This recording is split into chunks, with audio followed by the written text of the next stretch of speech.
I got to give credit and I got to give a shout out to all those who came before us. What we're talking about in 2020 right now didn't just pop out of thin air. We are standing on the shoulders of giants.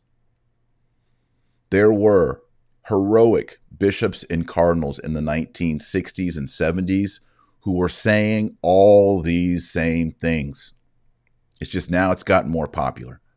But we need to take off our hats to them and salute them because they were fighting this fight from day one. I'm talking about Cardinal Ottaviani. I'm talking about Archbishop Marcel Lefebvre. So many others, priests on the ground, who were saying these things, and they were persecuted and driven out. I used to be anti Archbishop Lefebvre. And then I started reading Michael Davies, and I started reading the biography of Lefebvre and learning more about him. One of the things that hit me, because I'm a convert, I was an Episcopal priest, a clergyman, and I became a Catholic. One of the things that hit me when I was reading on Lefebvre was this story. I've shared it before, but I think it was in England, but it could have been somewhere else. And they wanted to celebrate the traditional Latin Mass. And they were told that at the cathedral, the Catholic cathedral, they couldn't do that because of Vatican II.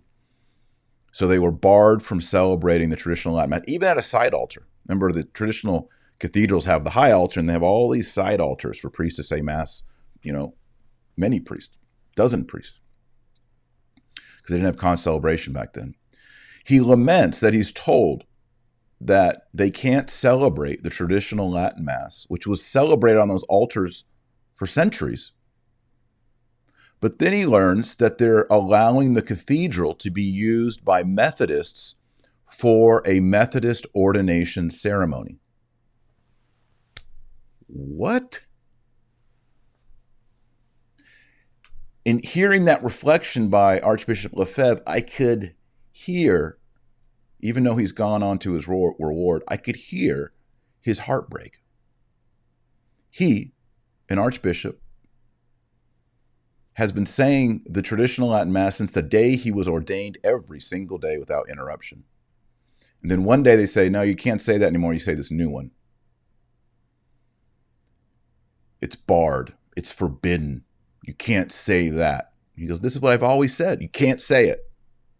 But Methodists who aren't Catholic can have invalid ordinations in the cathedral because of Vatican II. This is the complete hypocrisy that people in 2020 are tired of. It's hypocrisy. These modernists, these bishops, these celebrity priests, they will dialogue with anyone. They'll dialogue with the atheist. They'll dialogue with a Jewish commentator, a Muslim, a heretic, an apostate. But when it comes to the traditional Catholics, we are made ontologically inferior. We don't get to be part of the dialogue. Everyone gets accompaniment. We don't get accompaniment. We are cast out. Because we are insisting that the Catholicism of 1950, 1900, 1800, 1700, 1600, 1500, 1400, 1300, 1200. Do I have to keep doing this? That Catholicism is normative, and that's the Catholicism that we want. And Catholicism doesn't need to be updated every 10 to 50 years. That's not the religion that Catholicism is. We insist on that, and they insist on a constant and continual update. A new Pentecost, a new springtime, ad nauseum, and the pews continue to empty out. 2020, guess what? You bishops emptied out the pews 100% with COVID. And we watched on TV streams and we tried to receive sacraments how we could. And now we're coming back and we're realizing, and you are seeing bishops and modernists, that the Novus Ordo It's going to go empty. When people have an option, they do not want the Novus Ordo. These are the people who are praying every day, want to go to Mass every Sunday, want to go to Mass every day, who read Catholic books, watch Catholic shows. Being Catholic is at the core of their being. Those people don't want the Novus Ordo Mass. And they don't want slushy, mushy theology. They want that old-time religion. Look at this quote here. I want to share this today. This is Archbishop Annibale Bugnini. I talk about him a lot in the book Infiltration. I think there might even be a whole chapter on him in the book, at least a section. He says, this is a quote, "We must strip from our Catholic prayers and from the Catholic liturgy everything which can be the shadow of a stumbling block for our separated brethren, that is, for the Protestants." Annibale Bugnini, 1965. This is the man who designed the Novus Ordo Mass.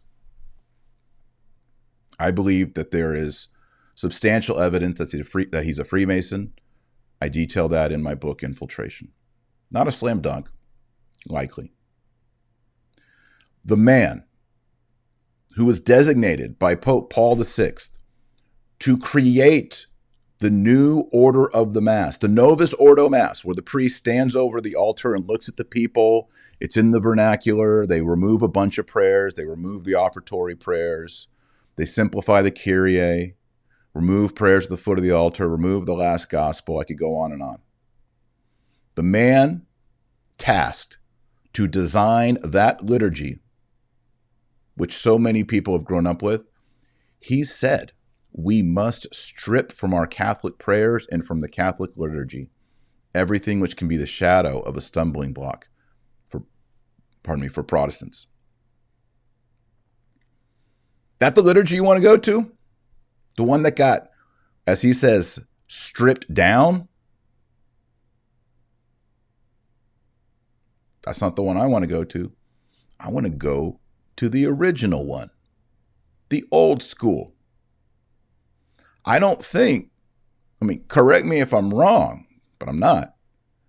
I don't think that Protestants who reject Catholic dogma, that they get a say in how real Catholics worship the Father, Son, and Holy Ghost. Am I off base on that? Why is it that the man who designed the Novus Ordo believed something like this?